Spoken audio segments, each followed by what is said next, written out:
দক্ষিণবঙ্গে এখনও জমিয়ে ঠান্ডা না পড়লেও শীতকাল কড়া নাড়ছে দরজায়। আর প্রতি বছরের মতো এই বছরও কলকাতার ওয়েলিংটনে শীত বস্ত্রের পসরা সাজিয়ে বসে পড়েছে ভুটিয়া মার্কেট। তাই হাওড়া স্টেশন থেকে বাসে করে আমি পৌঁছে গিয়েছিলাম ওয়েলিংটনে।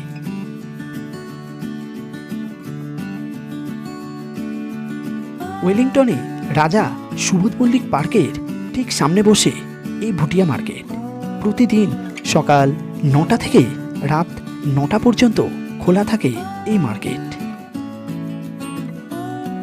এখানে আপনারা সব ধরনের শীত বস্ত্রের বিপুল সম্ভার পেয়ে যাবেন।